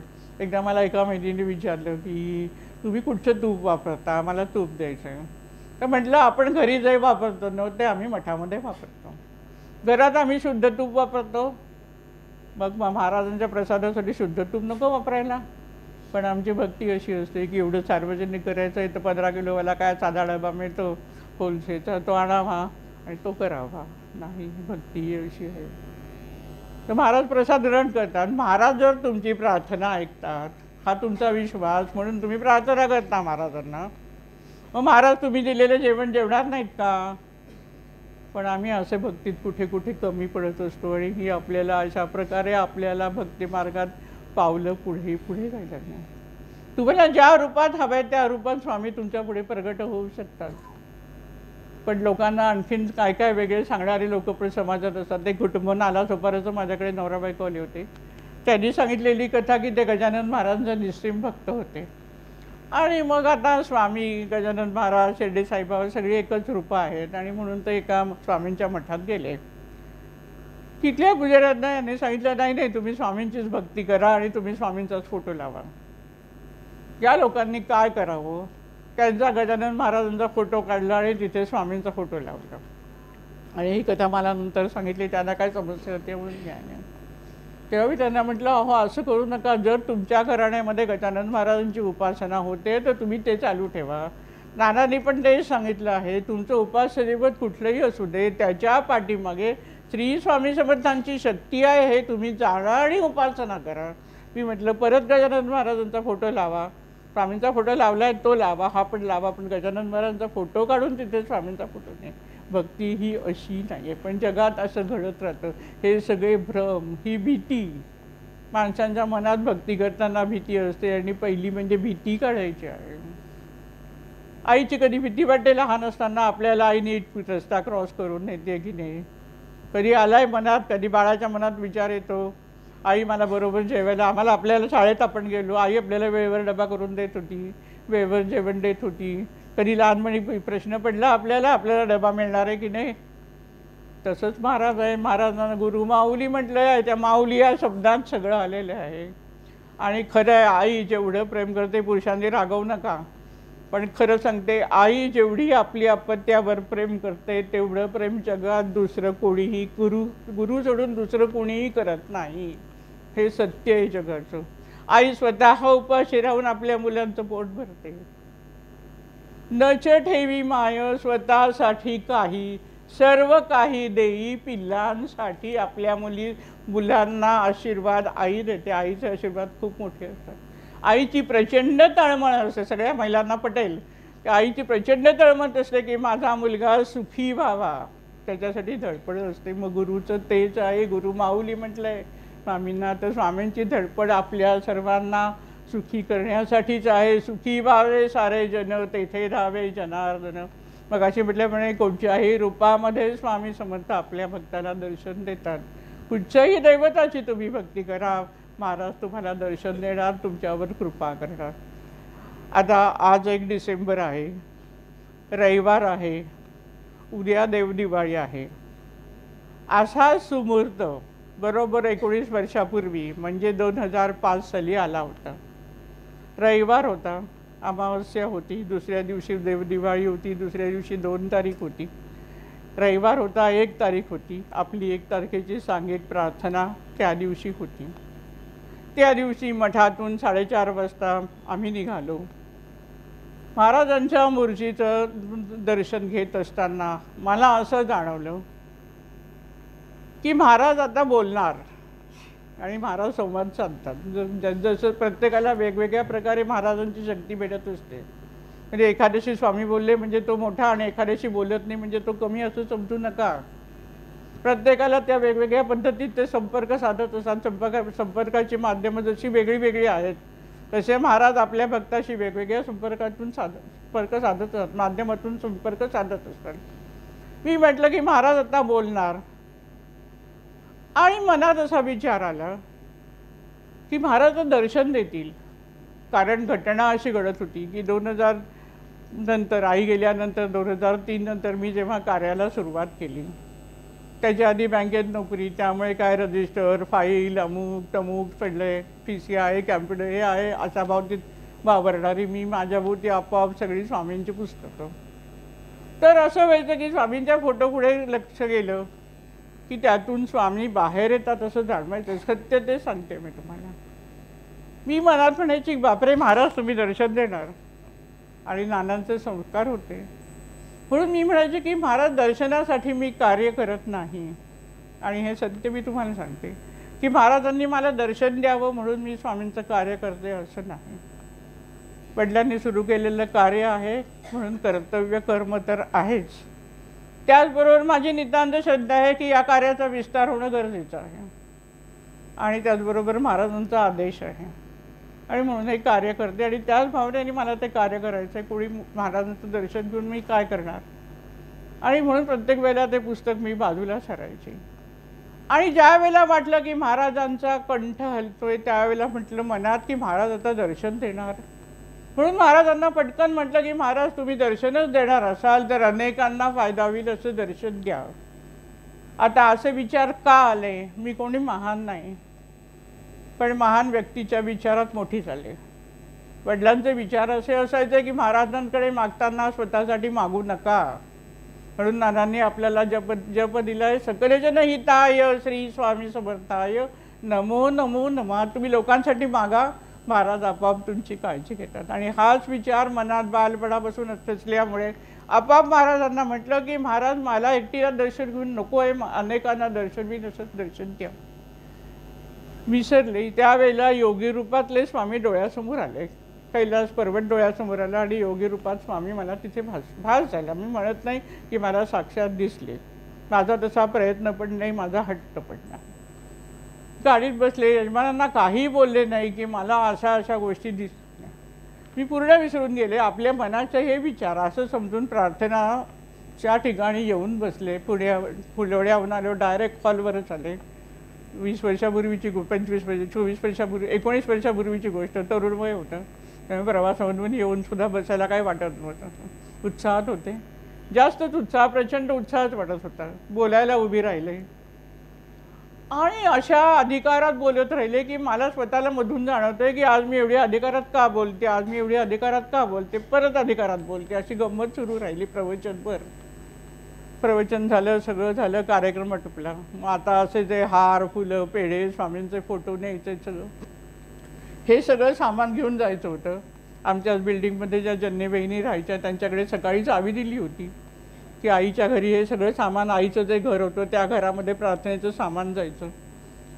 त्या चावी आणायच्या विसरल्या. लागलीच माझे यजमान म्हणाले की आता आपण हे सगळे फोटो सगळं ठेवणार कुठे, कारण शाळेच्या हॉल प्रार्थना झालेली. मी म्हटलं ठीक आहे आपल्या घरी घेऊन जाऊया. आणि हे सगळं सामान माझ्या घरी आलं. छोटीशी देवासाठी केलेली एक खोली आहे. आमच्याकडेच बाकी सगळ्यांसाठी जागा असते, देवालाच आपल्या लोकांकडे जागा नसते, अशी गंमत आहे. जो आम्हाला सांभाळतो त्याच्यासाठी आमच्याकडे जागा नसते. आज शहरांमध्ये ही गंमत आहे. देवासाठी जागा ठेवायची. तोच जर तुमचा रक्षण करत आहे तर त्याला कुठेतरी कोपऱ्यात नका बसवू. आपोआप तुमच्या घरातले प्रश्न संपतील, हे लक्षात घ्या. देवासाठी सांगा. देवासाठी जी खोली होती त्या खोलीत चौरंग काढले, फोटो ठेवले, हार, फुलं. आता डिसेंबर महिना, पांढरी शुभ्र फुलं, अत्यंत प्रसन्नतेचं वातावरण निर्माण झालं. झोपायला गेले. माझे यजमान रोज सकाळी आधी पूजा करून फिरायला जायचे. त्या दिवशी त्यांनी ते आधी फिरायला गेले आणि आल्यावर ते पूजा करायला गेले. तोपर्यंत सूर्यकिरण देवघरामध्ये आली होती आणि त्यांना असं दिसलं की तो नारळाचा जो कोंब आहे त्या कोंबामध्ये स्वामींचा मुखवटा दिसला. आता यांना मी काही सांगितलं नाही की मला असा भास झाला, मी असं म्हटलं वगैरे, काही चर्चा नाही. मी ती गोष्ट पूर्ण विसरून पण गेले होते. त्यांनी मला बोलवलं स्वयंपाकघरात, म्हणाले चष्मा घेऊन ये बघ म्हणून, कारण तो कोंब एवढा असा त्याच्यामध्ये ते दिसत होतं. चष्मा लावून बघितलं. मला काय असं यांनी सांगितलं नाही की हे महाराज आहेत तू बघ, महाराज दिसत आहेत, तसं काही नाही. बघ म्हणाले, काय दिसत आहे? ते तर स्वामी दिसत आहेत. आणि मग एक क्षणात मी थरथर कापले आणि म्हटलं अरे बापरे, मी महाराजांना म्हटलं की सगळ्यांना दर्शन होईल असं दर्शन द्या आणि महाराज तर आता दिसत आहेत, म्हणजे आता मला सगळ्यांना सांगणं गरजेचं आहे. आणि मग यांना सगळी स्टोरी सांगितली की काल कसं कसं काय काय घडलं. मग बिल्डिंगमध्ये सांगितलं, मग लोक यायला लागले, एका मागोमाग केला. आता साक्षात ते स्वामी समर्थ होते. याविषयीचे जे अनुभव मिळाले ते तुम्हाला मी सांगते. माझा मुलगा त्यावेळेला बँगलोरला नोकरीला होता. स्वामी प्रगट झाले तो रविवार आणि बरोबर त्याच आठवड्यातल्या शुक्रवारी तो बँगलोरहून मुंबईला 2 दिवसासाठी रजा घेऊन येणार होता. म्हणजे त्याला मुद्दाम बोलवायला लागलं नाही, आधीपासूनचं त्याचं सगळं बुकिंग होतं. ती एक कथा झाली. दुसरी अशी कथा की अनेक दत्तभक्त आपोआप एकमेकांना सांगून दर्शनाला यायला लागले. म्हणजे ह्याला कोणी वाटेत भेटलं, मग त्यांनी त्याला सांगितलं. अशा प्रकारची माणसं दर्शनाला यायला लागली. आपल्या लोणावळ्याला देपोलकर म्हणून नवरा बायको दोघं जण, ते मूळचे पार्ल्याचे होते आणि मग आता रिटायरमेंट नंतर स्वामींच्या चरणी सेवा करायची म्हणून त्यांनी लोणावळ्यात जागा घेऊन तिकडे ते राहत होते.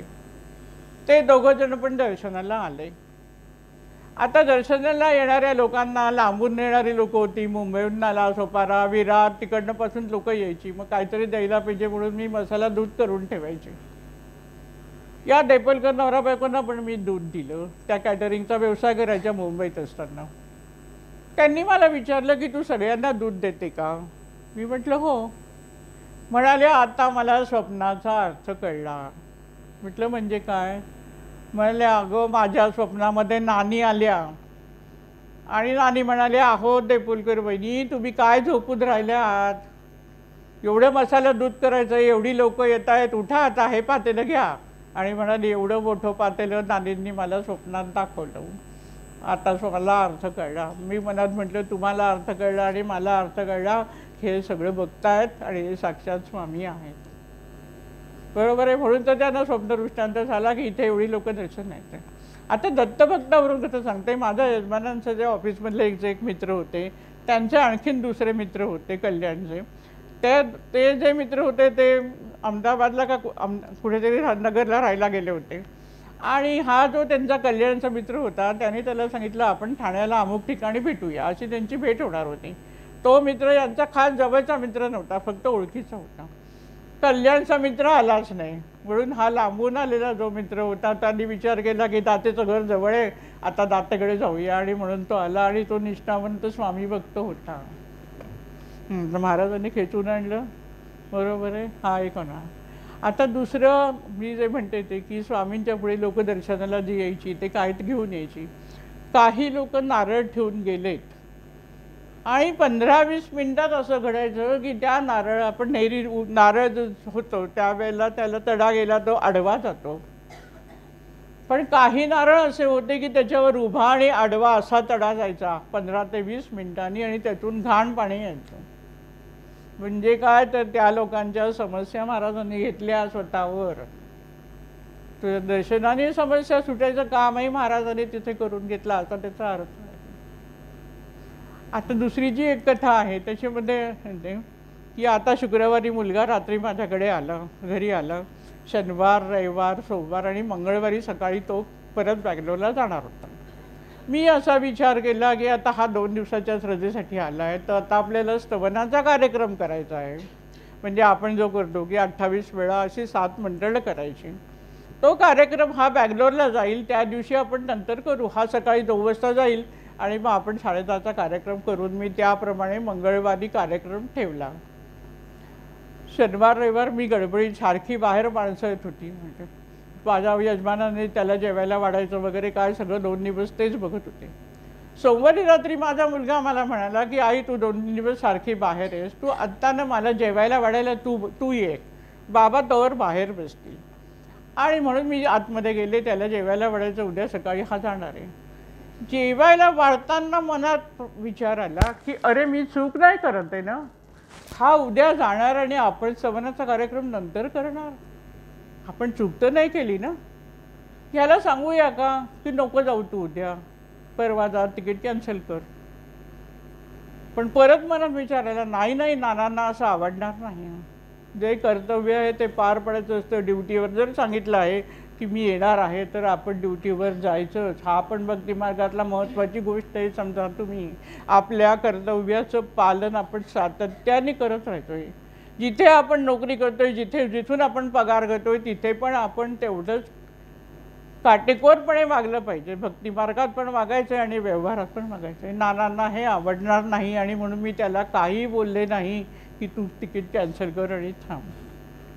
सकाळी 9 वाजता माझं यजमान आणि माझा मुलगा निघाले. माझं मिस्टर त्याला ड्रॉप करून परत येणार होते. 10 वाजता मला एअर डेक्कनचा फोन आला की फ्लाईट इज कॅन्सल. आता फ्लाईट कॅन्सल म्हणजे हा परत येणार असं मी गृहीत धरलं. माझं यजमान आले पाठोपाठ. मी म्हटलं हो ऋषिकेशने आला का, ऋषिकेशने आला. ते म्हणाले असं काय तू विचारतेस. मी त्याला त्यांना वाटायला लागलं ही अशी कशी विचारते. मी याला सोडायला गेलो आहे आणि मला विचारते त्याला तो दे आला का, तो दे आला का. मग मी त्यांना सांगितलं की अहो फ्लाईट कॅन्सल झाली आहे. माझा मुलगा आला, तो आला आणि स्तवनाचा नंतर कार्यक्रम झाला. सगळ्या दिवसभराचा कार्यक्रम झाला आणि रात्री आम्ही गप्पा मारायला बसलो, मुलगा मी माझं यजमानच. त्यावेळेला त्याने सांगितलं की आई फ्लाईट कॅन्सल व्हायला काहीही कारण नव्हतं. सगळी तयारी झालेली, ऐन वेळेला पायलट म्हणाला की मी हे फ्लाईट घेऊन जाणार नाही. आणि माझ्या मुलांनी त्याच लाईनमधला घेतलेला आहे, अभ्यास केलेला आहे, त्यामुळे त्याच्याकडे पास होता. म्हणून त्यांनी जाऊन चौकशी केली होती की टेक्निकल प्रॉब्लेम काय झाला आहे विमानाला. तर त्याला कळलं की टेक्निकल प्रॉब्लेम काही नाही आहे, फक्त पायलट ऐन वेळेला म्हणाला की मी हे फ्लाईट घेऊन जाणार नाही. आणि जर पायलट नाही म्हणाला तर फोर्स करत नाहीत मुद्दाम घेऊन जाण्यासाठी. आणि म्हणून ते फ्लाईट कॅन्सल झालं. मग 4च्या फ्लाईटचं तिकीट माझ्या मुलाला देत होते, म्हणजे सगळ्या लोकांना देत होते. तर तो म्हणाला आता ऑफिसला जा. मी विचार केला आता जाऊन नाहीतरी काय ऑफिसला आपण जाणारच नाही, आपण उद्याच ऑफिसला जाणार आहे, तर आपण घरी जावं आणि स्तवनाच्या कार्यक्रमाला बसावं.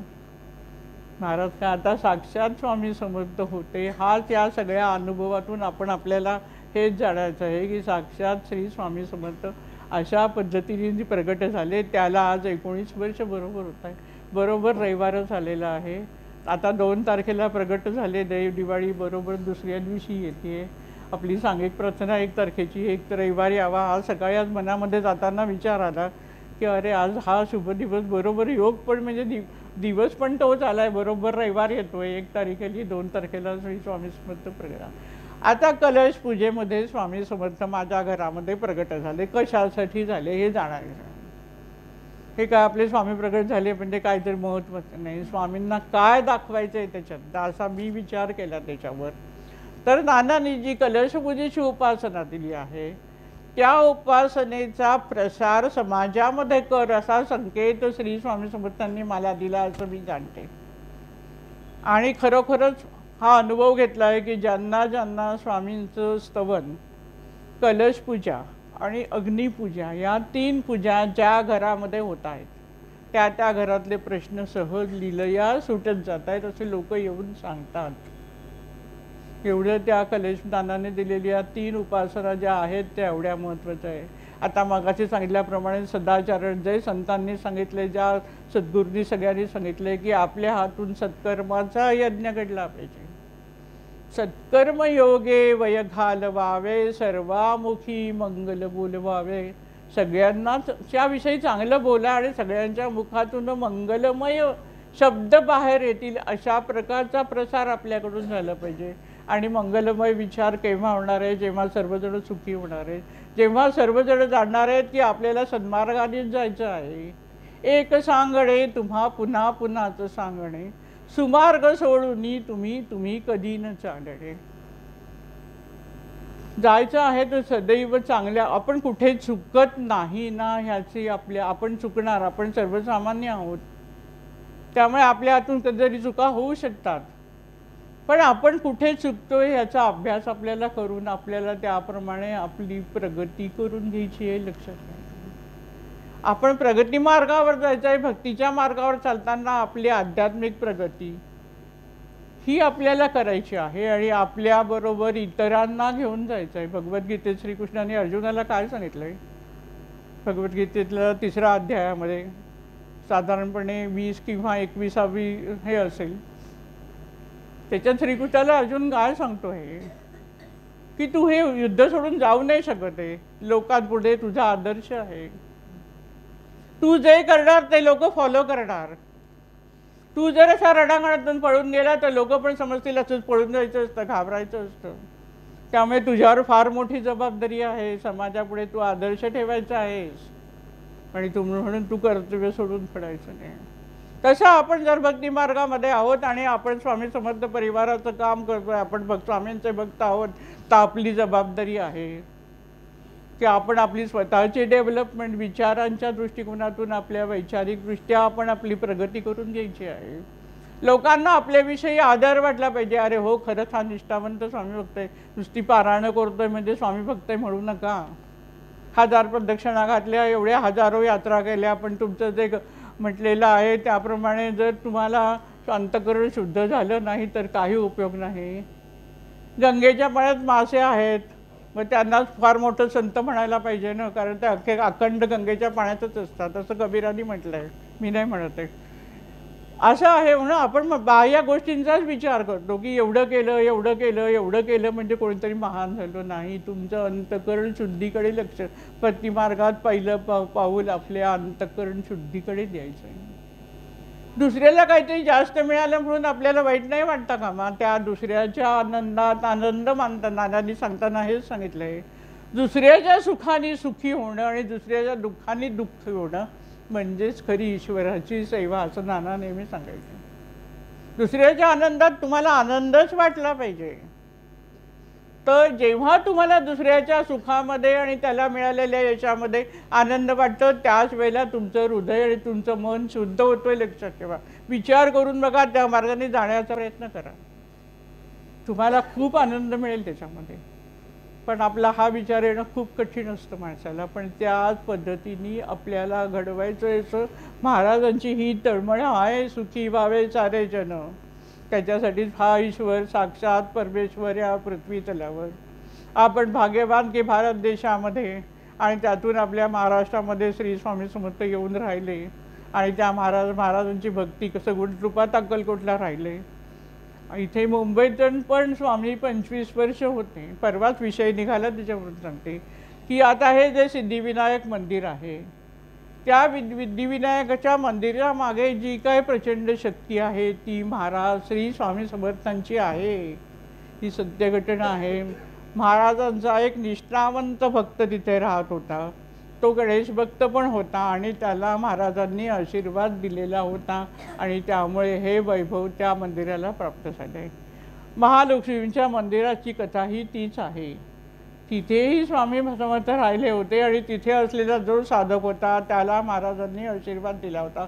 तो देवी भक्त होता आणि म्हणून ते वैभव तिथे आहे. 25 वर्ष महाराजांनी आपल्या चरित्रात एका ठिकाणी उल्लेख केला आहे की 25 वर्ष मी मुंबईमध्ये होतो. महाराज इथे पण होते. महाराज कुठे नाही, महाराज तर सर्वत्र आहेत, पण आम्ही जाणत नाही. आम्ही जाणत नाही आणि हे जाणण्याचा प्रयत्न आपल्याला स्वामींची भक्ती करून, उपासना करून आणि म्हणून ह्या साधना, म्हणून ही सांघिक प्रार्थना येण्याचं कारण हेच आहे की त्या निमित्ताने आपण नवीन नवीन विचार ऐकतो, शिकतो आणि मग त्याच्यावर चिंतन केल्यावर आपल्या आचार विचारामध्ये फरक कळतो आणि त्याचबरोबर आपल्या मनामध्ये असलेल्या शंका भीती नाहीशी होते. काळजी, छोट्या छोट्या गोष्टींची काळजी असते मला. आता परवाच मला एक महिला भेटली. त्यांचं आता मला सांगितलं की तो बाहेर USA शिकायला गेला आहे, शिक्षण पूर्ण झालं, आता नोकरी करतो. मी त्यांना हसून म्हटलं, अहो तो 7वीत असताना तुम्ही किती रडत आला होतात माझ्याकडे. मला म्हणाले, अहो तुम्हाला आठवतं आहे का? म्हटलं हो चांगलं आठवतं आहे, आपण त्या वरड्यात बसलो होतो. तुम्ही किती रडत होतात तेव्हा की माझा मुलगा अभ्यास करत नाही, माझा मुलगा अभ्यास करत नाही. म्हणजे त्यावेळेला तुम्हाला मी काय म्हटलं होतं, अहो तुम्ही नको तेवढ्या अपेक्षा त्याच्यावर लादू नका. त्याचे लहान वय आहे, करेल ना तो, करणार आहे तो पुढे अभ्यास, सगळं होणार आहे. एवढे महाराज बसलेत ना, तुम्ही चांगले संस्कार करा मुलांच्या बरोबर, तुम्ही त्याप्रमाणे आचरण करा. संस्कार आपोआप होत राहतात. जसं तुम्ही वागतं तसं तुमच्या घरातल्या मुलांवर संस्कार होतात. आता मी म्हणते आपला धान्य समर्पणाचा कार्यक्रम आहे.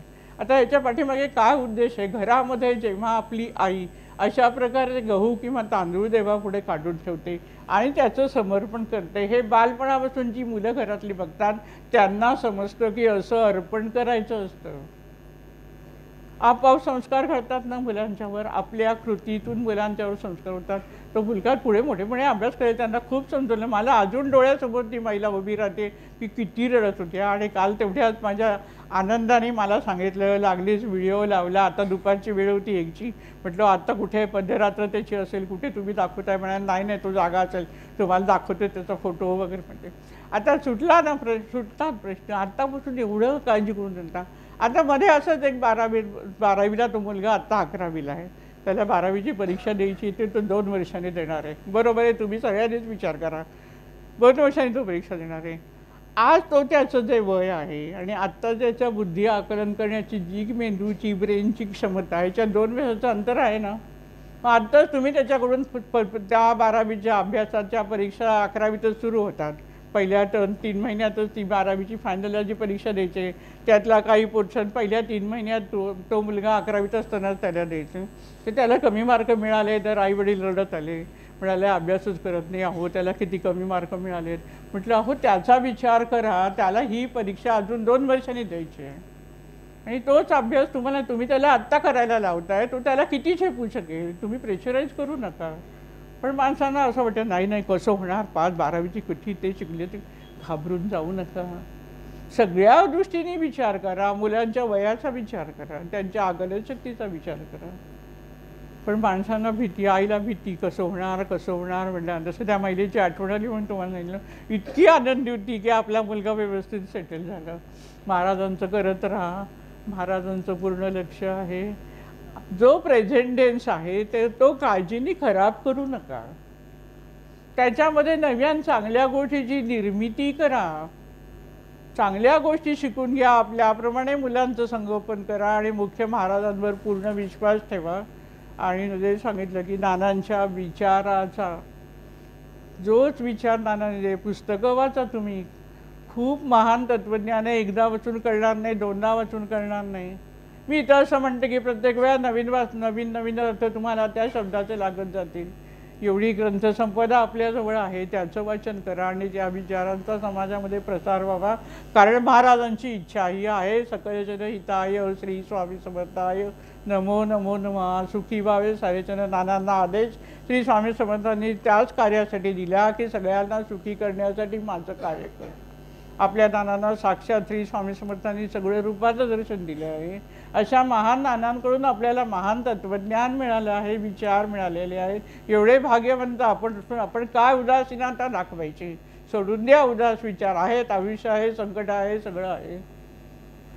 आपण वाट बघायची सगळ्या गोष्टीची. एक कथा, एक प्रवासी होता. तो नदीच्या काठारी जातोय, त्याला नदीच्या पलीकडे जायचं आहे. म्हणून तो देवाला म्हणतोय की देवा मला पंख दे, म्हणजे मी उडत पलीकडे पटकन जाईन. पण देव काय पंख देत नाही आहे. हा चालतोय. पुढे त्याला वाटतो, देवाला म्हणतो की देव असं करणं आहे की इथे नाव मिळू दे मला, मी नावेत बसून पलीकडे जाईन म्हणजे माझा प्रश्न सुटेल, असा त्याचा प्रश्न. ते पण होत नाही. तो परत चालत राहतो. पुढे गेल्यावर काय लागतो, त्याला एक पूल लागतो, ब्रिज लागतो. त्याच्यावर तो नदीच्या पलीकडे जातो. आता हे जो वेटिंग पिरियड आला, परमेश्वरांनी तुमची योजना करून ठेवलेली आहे, तुमचा प्रश्न सोडवण्याची योजना केलेली आहे. त्या काळापर्यंत तुम्हाला तुमचा प्रवास करत राहायचा आहे. त्यांना माहिती आहे तुम्ही कुठच्या मुक्कामावर गेल्यावर तुम्ही कसं कुठे जायचं आहे ते महाराजांना माहिती आहे. हा विश्वास ठेवून आयुष्यात पुढे जायचं. भक्तीची ओढ फक्त वाढवायची आहे की महाराजांच्या भक्तीची ओढ वाढवायची. आणखीन एक कथा अशी आहे की एक जण होता, तो 40 वर्ष दरवर्षी विचार करायचा की जगन्नाथपुरीच्या रथयात्रेला सहभागी व्हायचं. पण 40 वर्ष त्याला काही केल्या त्या रथयात्रेला जाता आल्या नाही. ओरिसा प्रांतामधला होता. त्याच वेळेला नेमकं काही ना काहीतरी कारण घडायचं आणि हा रथयात्रेला जाऊ शकायचा काय. एक दिवस त्याला असं कुठेतरी फिरत असताना एक व्यक्ती भेटली आणि त्या व्यक्तीने याला बोलता बोलता सांगितलं की अरे गेली 40 वर्षानं मी आपल्या रथयात्रेला जातोय जगन्नाथपुरीच्या. तर हा लागलीच म्हणाला, तुम्ही भाग्यवंत आहात, तुम्ही 40 वर्ष सतत या रथयात्रेला जाऊ शकलात, तुम्ही भाग्यवंत आहात. मी मात्र 40 वर्ष नाही जाऊ शकलोय. त्यावेळेला जो 40 वर्ष जाऊ शकला ती व्यक्ती काय म्हणाली, माझ्यापेक्षा भाग्यवान तुम्ही आहात. तो म्हणाला, असं कसं तुम्ही म्हणता, तुम्हाला 40 वर्ष त्या रथयात्रेत सहभागी होण्याचं भाग्य मिळालं, तरी तुम्ही असं का म्हणता की तू भाग्यवान आहेस, मी भाग्यवान. त्याने काय उत्तर दिलं, अरे मी गेलो आणि आलो आणि जगन्नाथाला विसरलो. तेवढ्यापुरता गेलो, तेवढ्यापुरता जगन्नाथ माझ्या मनात. पण तू 40 वर्ष वाट बघतोयस, म्हणजे 40 वर्ष तुझ्या हृदयामध्ये जगन्नाथाला भेटायची ओढ आहे ना, दॅट इज एन अर्ज इन युअर माइंड. ते सगळ्यात महत्त्वाचे आहे. तशी भगवंताच्या भेटीची अशी ओढ लागली पाहिजे. लोक म्हणतात स्वामींनी बोलवलं तर मला दर्शन होईल, तर मग मी मठात जाईन. महाराज बोलवतातच आहेत, महाराज काय नाही म्हणतात का. पण आमची अर्ज नाही, तोपर्यंत आम्ही जाऊ शकत नाही. पण आम्ही म्हणतो नाही, देवाने नाही बोलवलं म्हणून नाही आलो. तुमच्या अंतःकरणामध्ये पाहिजे की मला जायचं आहे, तर देव सगळं घडवून आणतो. मनातल्या अंतःकरण महाराज आपल्या अंतःकरण बघतात. ते आम्ही जाणतच नाही की महाराज आपल्या अंतःकरण. जसं मी मजेत म्हणते की आता देवाच्या दर्शनाला जाताना माणसाने कसं जायचं हे सांगायची गरज नाही, पाट्या लावायची गरज नाही. पण आज परिस्थिती समाजात तशी झाली आहे की कुठचेही कपडे घालून, विशेषतः महिला कुठचेही कपडे घालून देवाच्या देवळात जातात. हे काही पाटी लावायची गरज आहे की असे कपडे घालू नये. मग आता यांचा भक्तिभाव काय आहे की या देवाचं दर्शन घ्यायला जात आहेत. मनात आहे इच्छा, आल्या आहेत म्हणजे दर्शन घ्यायला आले आहेत, त्यांची भक्ती आहे कुठे, त्या भक्तीला काय आपण म्हणू शकत नाही. पण हे नाही कळत आहे की महाराज आपल्याकडे बघतायत. जर महाराज आपल्याला बघतात ही भावना असेल तर वाटेल तसं कपडे घालून कोणी देवळात जाणार नाही. पण ती भावनाच आमच्या मनात ती भक्ती येतच नाही की देव पण आपल्याकडे बघतोय. आम्ही दर्शनाला जातोय, आम्ही देवाचं दर्शन घेतोय, पण देव आम्हाला बघतोय. देव आमचं अंतःकरण जाणतोय. आमच्या अंतःकरणाची शुद्धी देव करायचा प्रयत्न करतो. आणि जेव्हा अंतःकरण शुद्धी होतो तेव्हाच अंतःकरणामध्ये देव येऊन बसतो. जसं एखाद्या ठिकाणी जर घाण असेल, आपल्या शेजारी त्यांचं घर स्वच्छ नाही, तर आपण we avoid to go there. आहे ना सत्य परिस्थिती. जर घाण असेल तर आपण तिथे जात नाही. तसं परमेश्वर आहे. तुमचं अंतःकरण शुद्ध असेल तर तो आनंदाने तुमच्या हृदयात येऊन बसणार आहे. ते तुम्हाला अंतःकरण शुद्ध ठेवायचं आहे. आणि त्या अंतःकरण शुद्धीसाठी ही सगळी उपासना, ही सगळी संतांनी केलेली तपश्चर्या, ही सगळं आपल्यासाठी आहे. संतांना तर सगळंच मिळालेलं आहे, त्यांना काहीच नको आहे. त्यांना फक्त ईश्वराचं सान्निध्य हवं आहे. आणि हा ईश्वराचाच ही सगळी लेकरं आहेत. आपण सगळे परमेश्वराची लेकरं आहोत. आपण त्याचे सुपुत्र आहोत. या ईश्वराचे आपण सुपुत्र आहोत. हा जर मनात भाव आला तर आपल्याला सर्व समजेल की आपण कुठे आहोत. पण आम्ही ते जाणतच नाही. आणि हे जाणून देण्याचाच प्रयत्न सर्व संतांनी या भारत देशामध्ये केलेला आहे. महान संत वेळोवेळी या भारतभूमीवर जन्माला आलेले आहेत. आणि अध्यात्माचा प्रसार करून माणसं घडवण्याचं, मानवतेचा प्रसार करण्याचं काम या संतांनी केलेलं आहे. विश्व स्वधर्म सूर्ये पाहो अशी याचना केलेली आहे. आनंदे भरीन तिन्ही लोक, अवघाची संसार सुखाचा करीन. आनंदे भरीन तिन्ही लोक. तुकाराम महाराज आनंदाने म्हणतात. घरात काय आहे परिस्थिती, पण त्यात ते आनंदी आहेत. बायकोला समजत नाही आहे की तुकारामांची पात्रता काय आहे, कशी गंमत आहे बघा. आणि आम्हाला एवढंसं काय झालं तर मी एवढं भक्ती करते तरी माझ्या नवऱ्याला कळत नाही असं वाटतं. कधीतरी बायकोला वाटतं की नवऱ्याला वाटतं की माझ्या बायकोला कळत नाही मी किती भक्ती करतो, अशी गंमत. आम्ही तर काहीच भक्ती करत नसतो. आता तुकाराम तर कुठच्या पदावर जाऊन पोचले आहेत. पण पत्नीला समजतच नाही आहे की आपल्या नवऱ्या कुठच्या पात्रतेवर आहे. तिचा त्रास चालला आहे, तिची अपेक्षा आहे, ती माऊली आहे. मगाशी म्हटल्याप्रमाणे मला बाळांचं पोट भरायची तिच्यापुढे प्रश्न आहे. आणि म्हणून तुकाराम महाराजांवर चिडतीये, बोलतीये, रागवते. ते ऊसाची कथा तुम्हाला माहिती आहे. ऊस घेऊन आल्यावर त्यांच्या पाठीतच ते सगळे वाटून आले. ऊस सगळ्यांना देऊन आले. तो पाठीतच त्यांच्या घातला. अशा प्रकारचं सगळे सहन तुकाराम महाराज करता आहेत. कारण या सगळ्या क्षुल्लक गोष्टी आहेत. योगानंद परमहंसांनी पण एका ठिकाणी म्हटलं आहे की आम्ही म्हणतो की माझ्या आजूबाजूची परिस्थिती बदललेली आहे की मला छान ध्यानाला बसता येईल. मला काही बायका सांगतात असं की मला ना ताई असं वाटतंय कुठेतरी जाऊन ना 10 दिवस राहावं आणि छान मेडिटेशन करावं. आता पहिली एक गोष्ट सांगते, ध्यान लावायचं नसतं, ध्यान लागायला लागतं. लक्षात आले शब्द मी काय म्हणते ते? ध्यान लावण्याची गरज नसते, जबरदस्ती ध्यान लावायचं नसतं. ध्यान लागलं पाहिजे, आपोआप ध्यान लागलं पाहिजे. ध्यान वर्गाला जाऊन ध्यान शिकायची गरज नाही. जबरदस्ती झाली तर उलटा परिणाम होतो. असे अनुभव घेतलेले लोक माझ्याकडे आले म्हणून मी सांगते, जाहीररित्या सांगते, मी सांगायला घाबरत नाही. ध्यान सहज लागलं पाहिजे. आपोआप तुमचं मन तिथे खोलामध्ये गेल्यावर तुमचं ध्यान सहज लागतं. पण लोक आटाटाटीने प्रयत्न करतात की असं केलं की असं होईल असं म्हणतात. त्या बायकांना असं म्हणणारे आहेत की कंटाळा येतो घरात, रोज हे ते कटकट, मला ना आता जायचं आहे 10 दिवस असं कुठेतरी जाऊ म्हणते. मी त्यांना सांगितलं हे सोल्युशन नाही. तिथे जर का असेल तिथे दुसरा प्रश्न निर्माण होऊ शकतो. आपल्याला काय माहिती तिथे गेल्यावर सगळं मिळणार आहे. ज्या परिस्थितीत जे योगानंदांनी सांगितलं आहे, परमहंसांनी सांगितलेलं आहे की जी आजूबाजूला परिस्थिती असेल त्या परिस्थितीला ॲक्सेप्ट करायला शिका.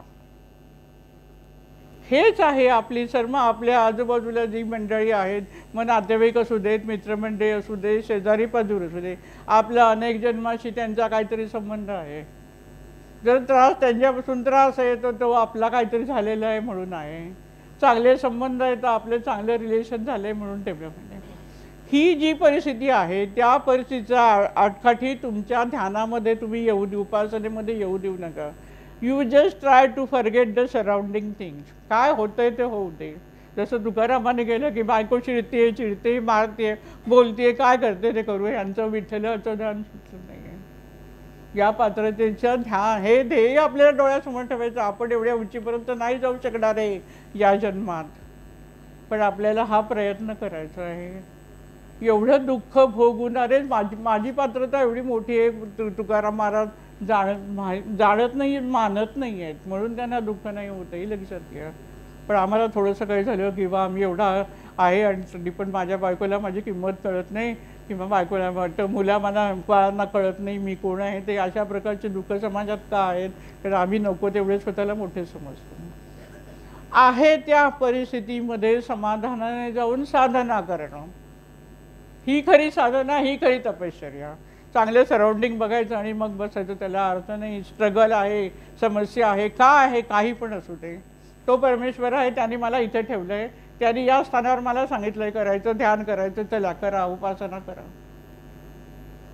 आणि असा त्रास करून तुकाराम महाराज म्हणू शकतात की अवघाची संसार सुखाचा करीना आनंदे भरीन तिने लोक, असे महान व्यक्ती या आपल्या भारतवर्षात आहेत. आणि अशा या जन्मभूमीवर आपण जन्म घेतला आहे आणि महाराजांचे साक्षात श्री स्वामी समर्थ, ज्यांना आपण अनंत कोटी ब्रह्मांड नायक म्हणतोय, अशा महाराजांची उपासना ज्यांना साक्षात श्री स्वामी समर्थांनी सगुण देह दर्शन दिलं.